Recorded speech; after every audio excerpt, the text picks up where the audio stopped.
ನಮಸ್ಕಾರ ವಿದ್ಯಾರ್ಥಿಗಳೇ, ನಾನು ಸಂತೋಷ್ PH, ಸಹಶಿಕ್ಷಕ, ಶ್ರೀ ತರಳಬಾಳು ಜಗದ್ಗುರು ವಿದ್ಯಾಸಂಸ್ಥೆ, ರಿಜಿಸ್ಟರ್ ಸಿರಿಗೆರೆ, ಚಿತ್ರದುರ್ಗ ತಾಲೂಕು ಮತ್ತು ಜಿಲ್ಲೆ. ಇದರ ಅಧೀನದಲ್ಲಿ ನಡೆಯುವ ಮಹಾತ್ಮಾಜಿ ಪ್ರೌಢಶಾಲೆ ಪಾಳ ಇಲ್ಲಿ ಸಹಶಿಕ್ಷಕನಾಗಿ ಸೇವೆಯನ್ನು ಸಲ್ಲಿಸ್ತಾ ಇದ್ದೇನೆ. ಇವತ್ತು ನಾವು ನಮ್ಮ 10ನೇ ತರಗತಿಯ ಇತಿಹಾಸ ವಿಭಾಗದ ಘಟಕವಾದ ಬ್ರಿಟಿಷ್ ಆಳ್ವಿಕೆಯ ಪರಿಣಾಮಗಳು, ಈ ಒಂದು ಘಟಕಕ್ಕೆ ಸಂಬಂಧಪಟ್ಟಂತೆ ಈಗಾಗಲೇ ನಾವು ಕಳೆದ ಕೆಲವೊಂದು ವಿಡಿಯೋಗಳಲ್ಲಿ ಒಂದಿಷ್ಟು ಅಂಶಗಳನ್ನು ಚರ್ಚೆ ಮಾಡಿದ್ವಿ. ಅದು ಆಡಳಿತ ಮತ್ತು ನ್ಯಾಯಾಂಗ ವ್ಯವಸ್ಥೆಯನ್ನು, ಭೂಕಂದಾಯ ನೀತಿಗಳನ್ನು, ಆಧುನಿಕ ಶಿಕ್ಷಣ ವ್ಯವಸ್ಥೆ ಬಗ್ಗೆ ಮತ್ತು ಬ್ರಿಟಿಷ್ ಆಳ್ವಿಕೆ ಕಾಲದ ಕಾಯ್ದೆಗಳು, ಈ ಅಂಶಗಳನ್ನು ಚರ್ಚೆ ಮಾಡಿದ್ವಿ. ಇಲ್ಲಿ ಈ ಬ್ರಿಟಿಷ್ ಆಳ್ವಿಕೆಯ ಕಾಲದ ಕಾಯ್ದೆಗಳಲ್ಲಿ ನಾವು ಚಾರ್ಟರ್ ಕಾಯ್ದೆಗಳು ಅಂತೇಳಿ ಈ ಕಾಯ್ದೆಗಳನ್ನು ಚರ್ಚೆ ಮಾಡಿರಲಿಲ್ಲ. ಇವತ್ತಿನ ಈ ಒಂದು ವಿಡಿಯೋದಲ್ಲಿ ಚಾರ್ಟರ್ ಕಾಯ್ದೆಗಳು, ಬ್ರಿಟಿಷರು ಯಾವ್ಯಾವ ಕಾಯ್ದೆಗಳನ್ನು ನಮ್ಮ ಭಾರತದಲ್ಲಿ ಚಾರ್ಟರ್ ಕಾಯ್ದೆಗಳನ್ನು ಜಾರಿಗೆ ತಂದರು ಎನ್ನುವಂತಹ ಒಂದು ಅಂಶಗಳ ಕುರಿತು ಇವತ್ತಿನ ತರಗತಿಯಲ್ಲಿ ತಿಳಿಯೋಣ. ಚಾರ್ಟರ್ ಕಾಯ್ದೆಗಳು. ಚಾರ್ಟರ್ ಕಾಯ್ದೆಗಳ ಪ್ರಮುಖ ಉದ್ದೇಶ ಭಾರತದಲ್ಲಿದ್ದಂತಹ ಈಸ್ಟ್ ಇಂಡಿಯಾ ಕಂಪನಿಯ ಪರವಾನಗಿಯನ್ನು ವಿಸ್ತರಿಸ್ತಕ್ಕಂಥದ್ದು. ಆ ಹಿನ್ನೆಲೆಯಲ್ಲಿ 1793, 1813, 1833 ಮತ್ತು 1853ರ ಚಾರ್ಟರ್ ಕಾಯ್ದೆಗಳನ್ನು ಜಾರಿಗೆ ತರಲಾಯಿತು. ಪ್ರತಿ 20 ವರ್ಷಗಳಿಗೊಮ್ಮೆ ಕಂಪನಿಗೆ ಪರವಾನಗಿಯನ್ನು ನವೀಕರಣ ಮಾಡುವ ಸಂದರ್ಭದಲ್ಲಿ ಇಂಗ್ಲೆಂಡಿನ ಸರ್ಕಾರ ತೆಗೆದುಕೊಂಡ ಹೊಸ ನೀತಿಗಳನ್ನು ಈ ಕಾಯ್ದೆಗಳಲ್ಲಿ ಸೇರಿಸಲಾಯಿತು. ಈ ಎಲ್ಲ ಕಾಯ್ದೆಗಳಲ್ಲಿ 1813 ಮತ್ತು 1833ರ ಕಾಯ್ದೆಗಳು ವಿವಿಧ ಕಾರಣಗಳಿಂದ ಬಹಳ ಪ್ರಮುಖವಾಗಿರತಕ್ಕಂಥ ಕಾಯ್ದೆಗಳು ಆಗಿರತಕ್ಕಂಥದ್ದನ್ನು ನಾವು ಕಾಣ್ತಾ ಇದ್ದೇವೆ. ಹೀಗೆ ಬ್ರಿಟಿಷ್ ಸರ್ಕಾರ ಇಲ್ಲಿ ಏನು ಈಸ್ಟ್ ಇಂಡಿಯಾ ಕಂಪನಿ ಇತ್ತೋ, ಈ ಈಸ್ಟ್ ಇಂಡಿಯಾ ಕಂಪನಿಯ ಒಂದು ಆಡಳಿತಕ್ಕೆ ಏನು ಅನುಮತಿಯನ್ನು ಕೊಟ್ಟಿತ್ತೋ, ಆ ಅನುಮತಿಯನ್ನು ನವೀಕರಣ ಮಾಡಬೇಕಾಗಿತ್ತು. ಆ ನವೀಕರಣ ಮಾಡುವುದಕ್ಕಾಗಿ ಪ್ರತಿ 20 ವರ್ಷಗಳಿಗೊಮ್ಮೆ ಆ ನವೀಕರಣ ನಡೀತಾ ಇತ್ತು. ಹಾಗಾಗಿ ಆ ನವೀಕರಣದ ಸಂದರ್ಭದಲ್ಲಿ ಇಂಗ್ಲೆಂಡಿನ ಸರ್ಕಾರ ತೆಗೆದುಕೊಂಡಂತಹ ಕೆಲವೊಂದು ನೀತಿಗಳನ್ನು ಈ ಕಾಯ್ದೆಗಳಲ್ಲಿ ಸೇರ್ಪಡೆ ಮಾಡಿ ಈ ಕಾಯ್ದೆಗಳನ್ನು ಭಾರತದಲ್ಲಿ ಅನುಷ್ಠಾನ ಮಾಡಿರ್ತಕ್ಕಂಥದ್ದನ್ನು ನಾವು ಕಾಣ್ತಾ ಇದ್ದೇವೆ. ಈಗ ನಾವು ಒಂದೊಂದೇ ಕಾಯ್ದೆಯನ್ನು ಚರ್ಚೆ ಮಾಡ್ತಾ ಹೋಗೋಣ. ಮೊದಲಿಗೆ 1813ರ ಚಾರ್ಟರ್ ಕಾಯ್ದೆ. ಈ ಕಾಯ್ದೆಯು ಈಸ್ಟ್ ಇಂಡಿಯಾ ಕಂಪನಿಗೆ ಮುಂದಿನ 20 ವರ್ಷಗಳು ಭಾರತದಲ್ಲಿರುವ ಅಧಿಕಾರವನ್ನು ನೀಡಿತು. ಈ ಒಂದು ಕಾಯ್ದೆ ಈಸ್ಟ್ ಇಂಡಿಯಾ ಕಂಪನಿಗೆ ಮುಂದೆ ಭಾರತದಲ್ಲಿ ಇನ್ನೂ 20 ವರ್ಷಗಳ ಕಾಲ ಅಧಿಕಾರದಲ್ಲಿ ಉಳಿಲಿಕ್ಕೆ ಅವಕಾಶವನ್ನು ಕಲ್ಪಿಸಿಕೊಡ್ತದೆ.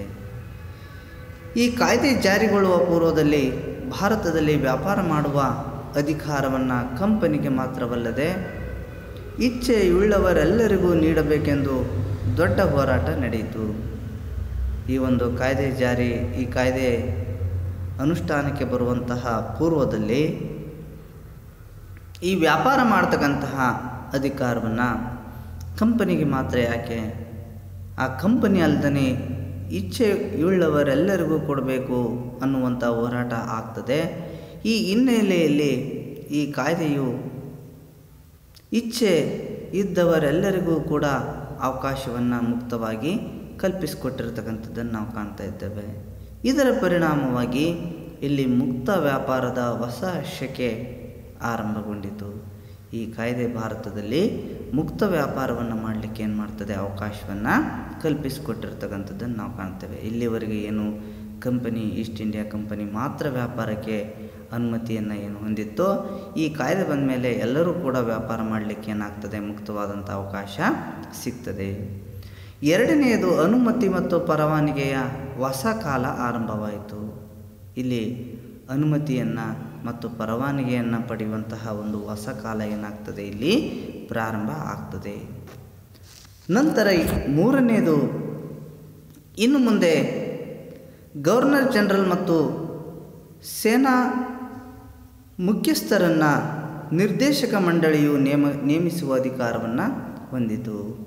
ಗವರ್ನರ್ ಜನರಲ್ ಮತ್ತು ಸೇನೆಯ ಮಹಾಮುಖ್ಯಸ್ಥರನ್ನು ನಿರ್ದೇಶಕ ಮಂಡಳಿಯು ನೇಮಿಸುವ ಅಧಿಕಾರವನ್ನು ಪಡ್ಕೊಳ್ತದೆ ಈ ಕಾಯ್ದೆ ಬಂದ ಮೇಲೆ. ನಾಲ್ಕನೇದು, ಚರ್ಚ್ಗಳಿಗೆ ಭಾರತಕ್ಕೆ ಪ್ರವೇಶಿಸುವ ಅಧಿಕೃತ ಅವಕಾಶವನ್ನು ನೀಡಲಾಯಿತು. ಭಾರತಕ್ಕೆ ಚರ್ಚ್ಗಳು ಬರಲಿಕ್ಕೆ ಅಧಿಕೃತವಾಗಿರತಕ್ಕಂಥ ಅವಕಾಶವನ್ನು ನೀಡಲಾಯಿತು. ಭಾರತೀಯರಲ್ಲಿ ಹೊಸ ಜ್ಞಾನವನ್ನು ಪಸರಿಸುವ ಮತ್ತು ಅವರ ನೈತಿಕ ಧಾರ್ಮಿಕ ಬದುಕನ್ನು ಎತ್ತರಿಸುವ ಜವಾಬ್ದಾರಿಯನ್ನು ಮಿಷನರಿ ಸಂಸ್ಥೆಗಳು ವಹಿಸಿಕೊಳ್ಳಬೇಕು ಎಂಬ ನಿರ್ದೇಶನವನ್ನು ನೀಡಲಾಯಿತು. ಚರ್ಚ್ಗಳು ಭಾರತಕ್ಕೆ ಬರಬೇಕು.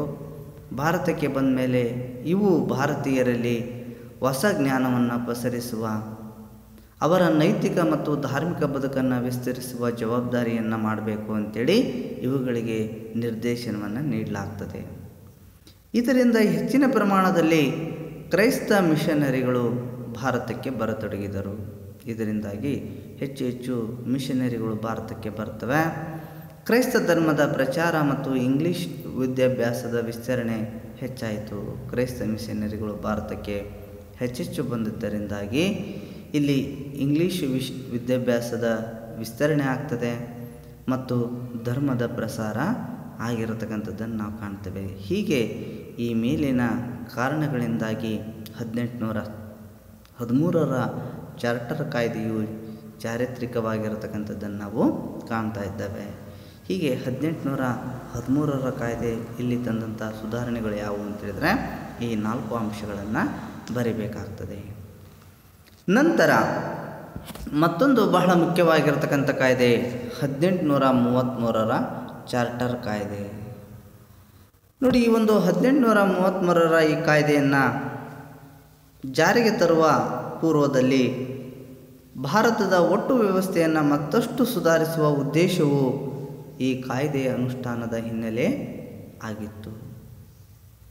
ಈ ಹಿನ್ನೆಲೆಯಲ್ಲಿ ಈಸ್ಟ್ ಇಂಡಿಯಾ ಕಂಪನಿಗೆ ಮುಂದಿನ 20 ವರ್ಷದ ಪರವಾನಗಿಯನ್ನು ಈ ಕಾಯ್ದೆಯ ಮೂಲಕ ನೀಡಿರತಕ್ಕಂಥದ್ದನ್ನು ನಾವು ಕಾಣ್ತೇವೆ. ಹಾಗಾದರೆ ಈ ಒಂದು ಕಾಯ್ದೆ ಜಾರಿಗೆ ತಂದಂಥ ಬಹಳ ಮುಖ್ಯವಾಗಿರತಕ್ಕಂತಹ ಸುಧಾರಣೆಗಳು ಯಾವುವು? 1833ರ ಚಾರ್ಟರ್ ಕಾಯ್ದೆಯ ಸುಧಾರಣೆಗಳು ಅಥವಾ ಈ ಚಾರ್ಟರ್ ಕಾಯ್ದೆಯ ಪ್ರಮುಖ ಅಂಶಗಳು ಯಾವುವು ಅಂತೇಳಿ 3 ಅಂಕದ ಪ್ರಶ್ನೆಯನ್ನು ನಿಮಗೆ ಕೇಳ್ತಾರೆ.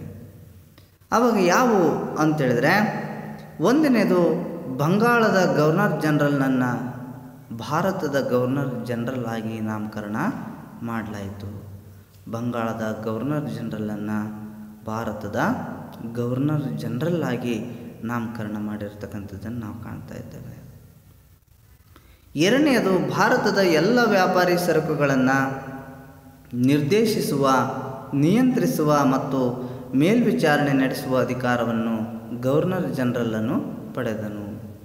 ಭಾರತದ ಎಲ್ಲ ವ್ಯಾಪಾರಿ ಸರಕುಗಳನ್ನು ನಿರ್ದೇಶಿಸುವ, ನಿಯಂತ್ರಿಸುವ ಮತ್ತು ಅವುಗಳ ಮೇಲ್ವಿಚಾರಣೆ ಮಾಡ್ತಕ್ಕಂತಹ ಸಂಪೂರ್ಣವಾಗಿರತಕ್ಕಂಥ ಅಧಿಕಾರವನ್ನು ಇಲ್ಲಿ ಯಾರು ಪಡಿತಾರೆ ಅಂತೇಳಿದರೆ ಗವರ್ನರ್ ಜನರಲ್ ಪಡ್ಕೊಳ್ತಾನೆ. ಮೂರನೇದು, ದೇಶೀಯ ಸಂಸ್ಥಾನಗಳ ಜೊತೆಗೆ ಯುದ್ಧ, ಶಾಂತಿ ಮತ್ತು ರಾಜತಾಂತ್ರಿಕ ಸಂಬಂಧ ಎಲ್ಲ ವಿಷಯಗಳನ್ನು ಬಂಗಾಳದ ಕೇಂದ್ರ ಸರ್ಕಾರವೇ ತೀರ್ಮಾನಿಸುವ ಹಕ್ಕನ್ನು ಹೊಂದಿತು. ದೇಶೀಯ ಸಂಸ್ಥಾನಗಳ ಜೊತೆ ಯುದ್ಧ ಮಾಡ್ತಕ್ಕಂಥದ್ದು, ಶಾಂತಿ ಮತ್ತು ರಾಜತಾಂತ್ರಿಕ ಸಂಬಂಧವನ್ನು ಬೆಳೆಸ್ತಕ್ಕಂತಹ ಈ ಎಲ್ಲ ವಿಷಯಗಳನ್ನು ಬಂಗಾಳದ ಕೇಂದ್ರ ಸರ್ಕಾರವೇ ತೀರ್ಮಾನ ಮಾಡುವಂತಹ ಒಂದು ಹಕ್ಕನ್ನು ಪಡೆದುಕೊಳ್ಳುತ್ತದೆ.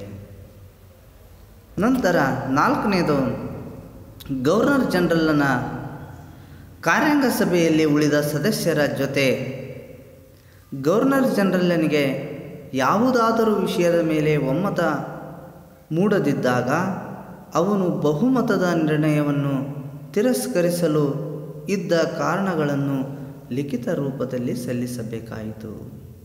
ನೋಡಿ, ಇಲ್ಲಿ ಗವರ್ನರ್ ಜನರಲ್ನ ಏನು ಕಾರ್ಯಾಂಗ ಸಭೆ ಇತ್ತೋ ಆ ಕಾರ್ಯಾಂಗ ಸಭೆಯಲ್ಲಿ ಉಳಿದ ಸದಸ್ಯರ ಜೊತೆ ಗವರ್ನರ್ ಜನರಲ್ನಿಗೆ ಯಾವುದಾದರೂ ವಿಷಯದ ಮೇಲೆ ಒಮ್ಮತ ಮೂಡಲಿಲ್ಲ. ಗವರ್ನರ್ ಜನರಲ್ನಿಗೂ ಮತ್ತು ಆ ಕಾರ್ಯಾಂಗ ಸಭೆಯ ಸದಸ್ಯರ ನಡುವೆ ಏನಾದರೂ ಒಮ್ಮತ ಮೂಡಲಿಲ್ಲ ಅಂತೇಳಿದರೆ ಅಂತಹ ಸಂದರ್ಭದಲ್ಲಿ ಒಮ್ಮತ ಮೂಡದೇ ಇದ್ದಂತಹ ಸನ್ನಿವೇಶದಲ್ಲಿ ಅವನು ಏನು ನಿರ್ಣಯಗಳನ್ನು ತಿರಸ್ಕರಿಸ್ತಾ ಇದ್ನೋ ಆ ತಿರಸ್ಕರಿಸಲು ಇದ್ದಂತಹ ಕಾರಣಗಳನ್ನು ಇವನು ಲಿಖಿತ ರೂಪದಲ್ಲಿ ಬ್ರಿಟಿಷ್ ಸರ್ಕಾರಕ್ಕೆ ಏನು ಮಾಡಬೇಕಾಗಿತ್ತು, ಸಲ್ಲಿಸಬೇಕಾಗಿತ್ತು. ನಂತರ 5ನೇದು ಧರ್ಮ, ಬಣ್ಣ ಮತ್ತು ಹುಟ್ಟಿನ ಆಧಾರದ ಮೇಲೆ ಯಾವುದೇ ತಾರತಮ್ಯ ಮಾಡುವಂತಿಲ್ಲ ಎನ್ನುವುದನ್ನು ಈ ಕಾಯ್ದೆಯು ನಿರ್ದೇಶಿಸಿತು. ಧರ್ಮ, ಬಣ್ಣ ಮತ್ತು ಹುಟ್ಟಿನ ಆಧಾರದ ಮೇಲೆ ಯಾವುದೇ ತಾರತಮ್ಯವನ್ನು ಜನರ ನಡುವೆ ಮಾಡಲಿಕ್ಕೆ ಅವಕಾಶ ಇಲ್ಲ ಅಂಥೇಳಿ ಕಾಯ್ದೆ ಏನು ಮಾಡ್ತದೆ, ನಿರ್ದೇಶನವನ್ನು ನೀಡ್ತದೆ. 6ನೇದು ಗವರ್ನರ್ ಜನರಲ್ನ ಕಾರ್ಯಾಂಗ ಸಭೆಗೆ ನ್ಯಾಯಾಂಗ ಪರಿಣಿತನನ್ನು ಸದಸ್ಯನನ್ನಾಗಿ ನೇಮಕ ಮಾಡಿಕೊಳ್ಳಲಾಯಿತು. ಗವರ್ನರ್ ಜನರಲ್ ಏನಿದ್ನೋ ಆ ಗವರ್ನರ್ ಜನರಲ್ನ ಕಾರ್ಯಾಂಗ ಸಭೆಗೆ ನ್ಯಾಯಾಂಗ ಪರಿಣಿತನನ್ನು, ನ್ಯಾಯಾಂಗ ಕ್ಷೇತ್ರಕ್ಕೆ ಸಲಹೆಯನ್ನು ನೀಡುವುದಕ್ಕಾಗಿ ನ್ಯಾಯಾಂಗ ಪರಿಣಿತನನ್ನು ಸದಸ್ಯನನ್ನಾಗಿ ನೇಮಕ ಮಾಡಿಕೊಳ್ಳಬೇಕಾಯಿತು. 7ನೇದು ಎಲ್ಲ ಬ್ರಿಟಿಷ್ ವ್ಯಾಪಾರಿ ಕಂಪನಿಗಳಿಗೆ ಭಾರತಕ್ಕೆ ಬರಲು ಮುಕ್ತ ಪರವಾನಗಿಯನ್ನು ನೀಡಲಾಯಿತು. ಬ್ರಿಟನ್ನಲ್ಲಿದ್ದಂತಹ ಎಲ್ಲ ವ್ಯಾಪಾರಿ ಕಂಪನಿಗಳು ಕೂಡ ಭಾರತಕ್ಕೆ ಬಂದು ವ್ಯಾಪಾರವನ್ನು ಮಾಡಲಿಕ್ಕೆ ಮುಕ್ತವಾಗಿರ್ತಕ್ಕಂಥ ಒಂದು ಪರವಾನಗಿಯನ್ನು ಈ ಕಾಯ್ದೆ ನೀಡಿದೆ. ಹೀಗೆ ಸುಮಾರು 7 ಸುಧಾರಣೆಗಳನ್ನು ಈ ಕಾಯ್ದೆಯು ಜಾರಿಗೆ ತಂತು. ಹಾಗಾಗಿ ಈ ಕಾಯ್ದೆಯು 1930ರ ದಶಕದ ಭಾರತದ ಆಂತರಿಕ ಮತ್ತು ಇಂಗ್ಲೆಂಡಿನಲ್ಲಿದ್ದ ವಿವಿಧ ರಾಜಕೀಯ ವಿದ್ಯಮಾನಗಳ ಮೇಲೆ ಬೆಳಕನ್ನು ಚೆಲ್ಲಿರ್ತಕ್ಕಂಥದ್ದನ್ನು ನಾವು ಕಾಣ್ತಾ ಇದ್ದೇವೆ. ಹೀಗೆ 7 ಸುಧಾರಣೆಗಳನ್ನು ಈ ಒಂದು 1833ರ ಚಾರ್ಟರ್ ಕಾಯ್ದೆ ಭಾರತದಲ್ಲಿ ಜಾರಿಗೆ ತಂದಿದೆ. ನಂತರ ಇಲ್ಲಿ 1833ರ ಕಾಯ್ದೆಯ ನಂತರ ಇಲ್ಲಿ ಬ್ರಿಟಿಷ್ ಸರ್ಕಾರದ ನೇರ ಆಳ್ವಿಕೆಯಲ್ಲಿ ಜಾರಿಗೊಂಡ ಕಾಯ್ದೆಗಳು. ನಂತರ ಬ್ರಿಟಿಷ್ ಸರ್ಕಾರದ ನೇರ ಆಳ್ವಿಕೆಯಲ್ಲಿ ಕೆಲವೊಂದು ಕಾನೂನುಗಳೇನಾಗ್ತವೆ, ಜಾರಿ ಆಗ್ತವೆ. ಅವು 1858ರಿಂದ 1947ರ ಒಂದು ಕಾಲಾವಧಿಯಲ್ಲಿ ಈ ಕಾಯ್ದೆಗಳು ಜಾರಿಯಾಗಿರ್ತಕ್ಕಂಥದ್ದನ್ನು ನಾವು ಕಾಣ್ತಾ ಇದ್ದೇವೆ. ನೋಡಿ, ಇಲ್ಲಿ ಈಸ್ಟ್ ಇಂಡಿಯಾ ಕಂಪನಿಯ ದುರಾಡಳಿತ ಹಾಗೂ ಭಾರತ ವಿರೋಧಿ ಕಾಯ್ದೆಗಳಿಂದಾಗಿ 1857ರಲ್ಲಿ ಸಿಪಾಯಿ ದಂಗೆ ಸಂಭವಿಸುತ್ತದೆ. ಇದರಿಂದಾಗಿ ಕಂಪನಿಯ ಆಡಳಿತವು ಬ್ರಿಟನ್ನ ರಾಣಿಗೆ ಹಸ್ತಾಂತರವಾಯಿತು. ಇದರಿಂದಾಗಿ ಬ್ರಿಟನ್ನಿನ ರಾಣಿ ಈ ಭಾರತದ ಅಧಿಕಾರವನ್ನು ಏನು ಮಾಡ್ತಾಳೆ, ತನ್ನ ಕೈಗೆ ತಗೊಳ್ತಾಳೆ.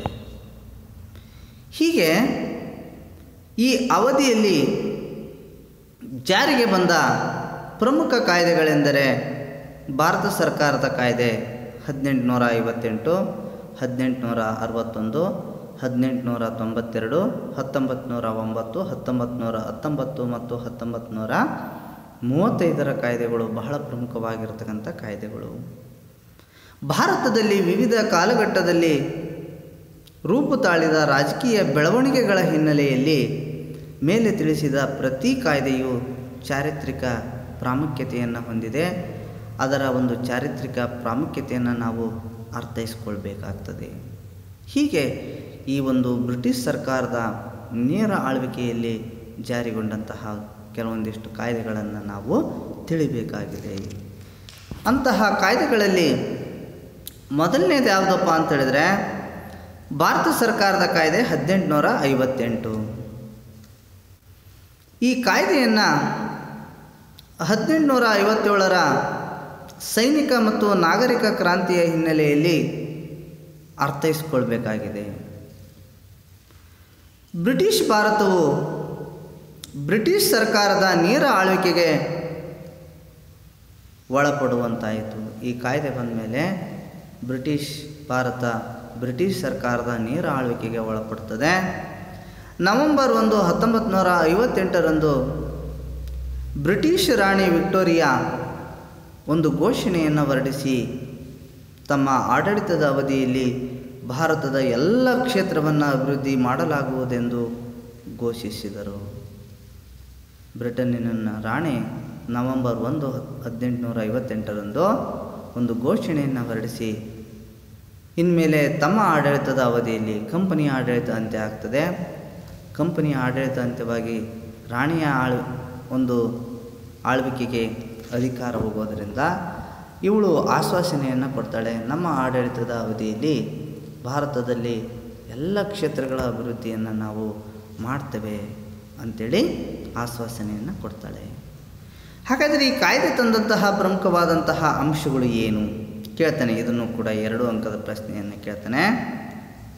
ಈ ಕಾಯ್ದೆಯ ಪ್ರಮುಖ ಅಂಶಗಳೆಂದರೆ 1. ಈಸ್ಟ್ ಇಂಡಿಯಾ ಕಂಪನಿಯ ಮಾನ್ಯತೆ ರದ್ದುಗೊಳಿಸಿ ಭಾರತವನ್ನು ರಾಣಿಯವರ ಆಡಳಿತಕ್ಕೆ ವರ್ಗಾಯಿಸಲಾಯಿತು.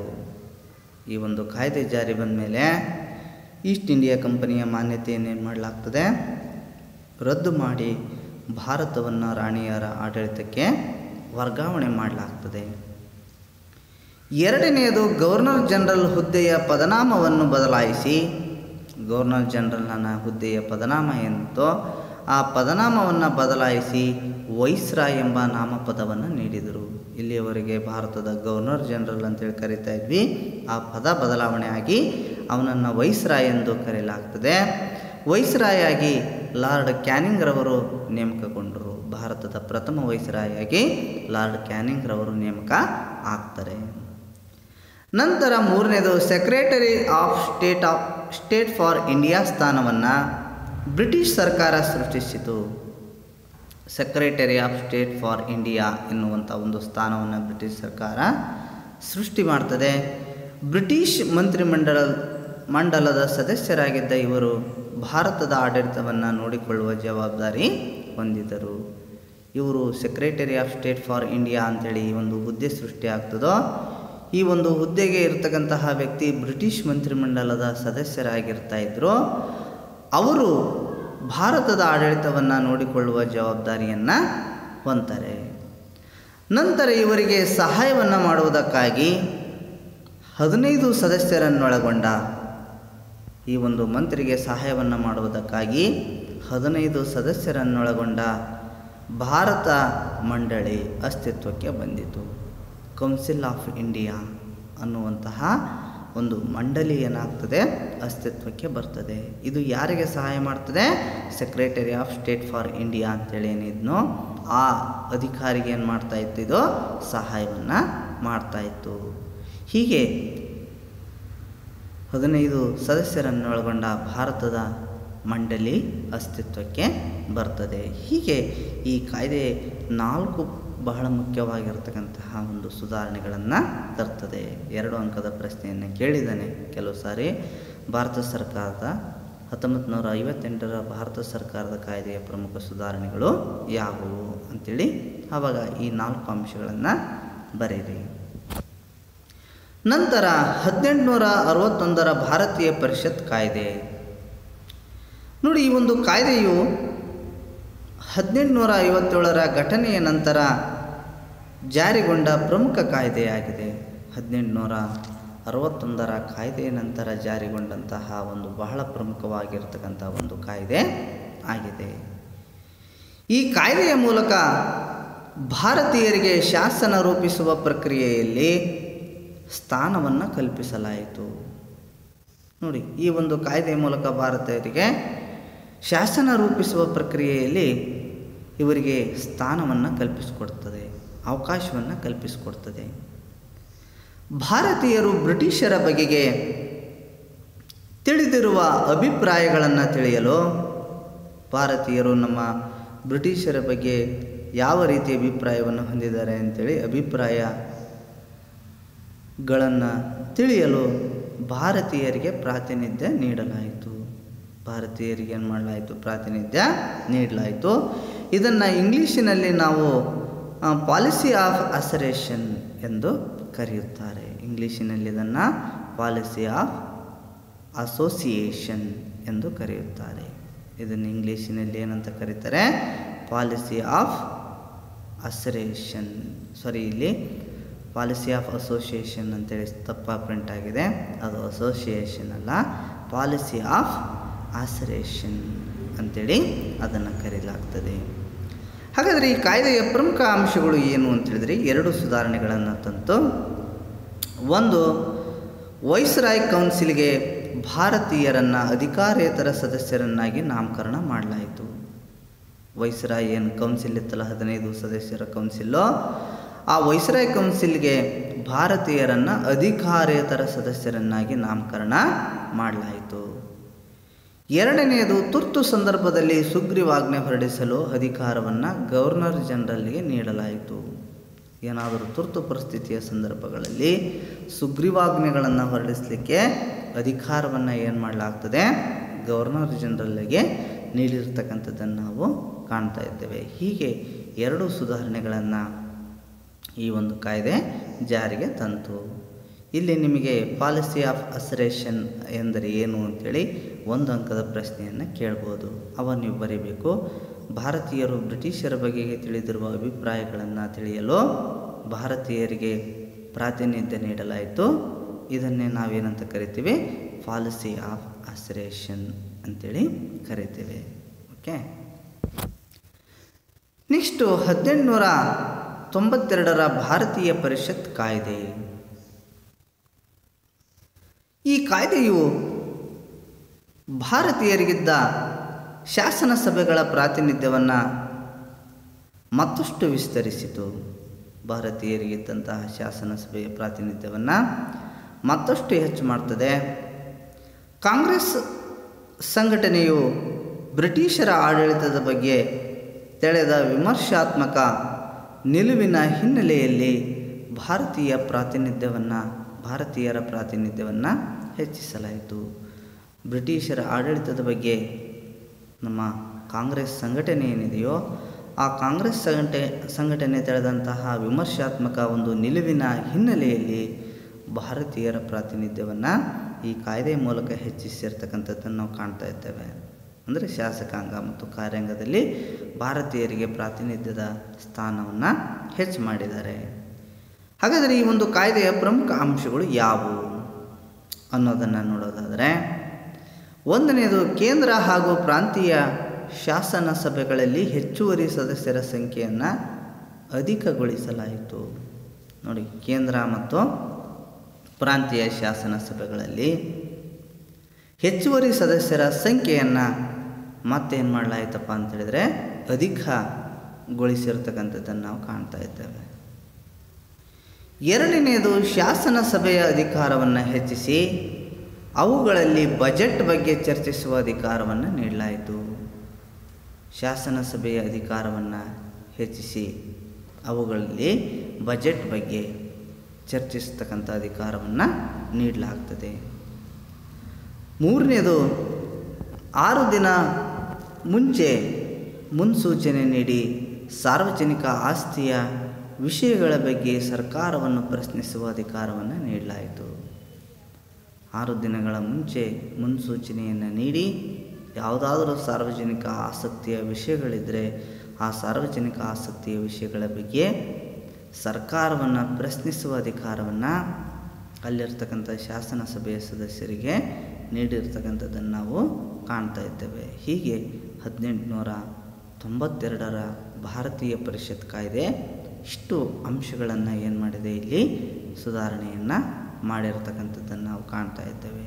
ಇಷ್ಟು ಈ ಒಂದು 1813, 1833 ಮತ್ತು ಭಾರತ ಸರ್ಕಾರದ ಕಾಯ್ದೆ 1858 ಮತ್ತು 1861ರ ಭಾರತೀಯ ಪರಿಷತ್ ಕಾಯ್ದೆ ಮತ್ತು 1892ರ ಭಾರತೀಯ ಪರಿಷತ್ ಕಾಯ್ದೆ ಅಂಥೇಳಿ ಇಷ್ಟು ಕಾಯ್ದೆಯ ಬಗ್ಗೆ ಈ ಒಂದು ವಿಡಿಯೋದಲ್ಲಿ ತಿಳಿದಿದ್ದೇವೆ. ಇನ್ನು ಕೆಲವಿಷ್ಟು ಕಾಯ್ದೆಗಳಿದ್ದಾವೆ, ಅವುಗಳನ್ನು ನಂತರದ ವಿಡಿಯೋದಲ್ಲಿ ತಿಳಿಯೋಣ. ಓಕೆ, ಎಲ್ಲರಿಗೂ ನಮಸ್ಕಾರ, ಧನ್ಯವಾದ.